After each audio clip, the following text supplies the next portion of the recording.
Alright, so what is a subscription? A subscription, in my own words, is an agreement between two or more people, usually the seller and the buyer, that certain amount should be paid periodically for a service or product. But time went on, and this became a subscription is an agreement between two or more people, usually the seller and the buyer, that certain amount should be paid periodically for a service or product, with the claims of the seller and hopes of the buyer that this product will satisfy the buyer's need.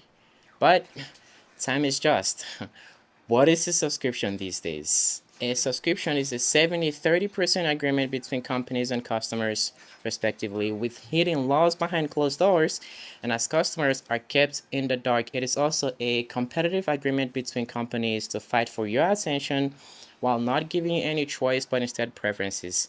And it is also the hopes and dreams of small apps and services to maintain a stable and consistent income by asking for more than what they have to offer. And a subscription is also big companies monopolizing services to wreck their competition while luring you into something that is easy to get into, yet hard to get out of. A subscription is should I should I keep going? Almost everything these days asks for a monthly or a weekly subscription, from streaming services, which can be understandable, to groceries, training apps, assignment apps, meditation apps, all the way to dating apps. Da- Dating apps?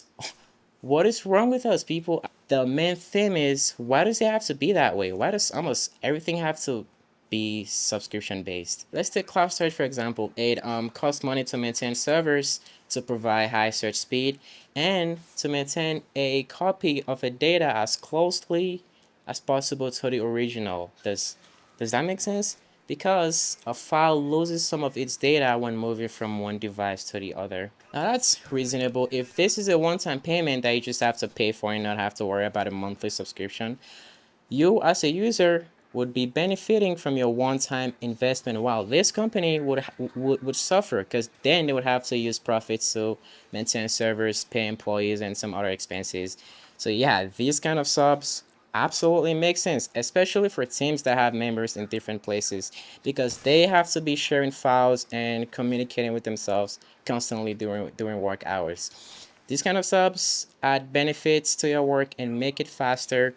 So yeah, this absolutely makes sense, and you're also making good use of what you're paying for monthly, unlike some other streaming services out there that you just completely zoom out of and you forgot that you sub to. Streaming services such as Spotify and Apple Music and others are kind of understandable, but not everybody makes use of what they're sub to, and eventually forgets that they had a subscription in the first place. And now your cash is going and you're not making use of this service. You know what would be appreciative? A reminder from these services that says, there's such and such, or there's so and so. You haven't used this subscription service for about a week now. Would you like to cancel? But what world do we live in? Speaking of cancel, I recently had a 7-day free trial to Adobe Acrobat because I wanted to edit a PDF file. But I was gonna cancel it anyways.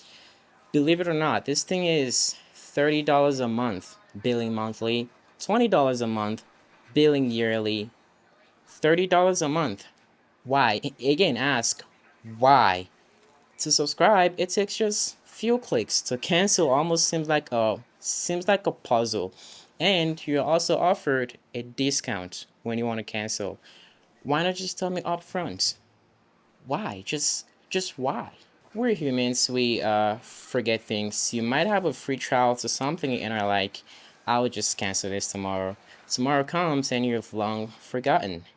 Again, a reminder from this service is saying, there's and so, your free trial is coming to an end. Would you like to subscribe or would you like to cancel?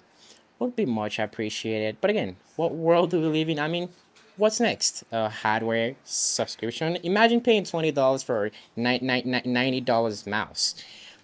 So 20 times 12, that's $240. So at the end of the year, you end up paying close to three times more than what the mouse should have cost. Uh,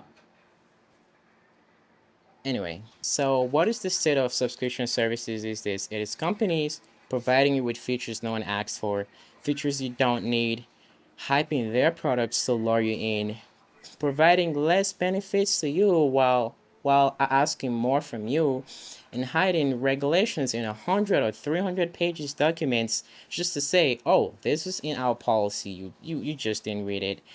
Yeah, no kidding. Who is even willing to read a 300 pages document? Are you even a human? Yeah, so this is the state of subscription services these days, having more than you ever need or even want, and having more while owning less. Thank you for watching. I'll see you guys in the next one. Cheerio and stay cool.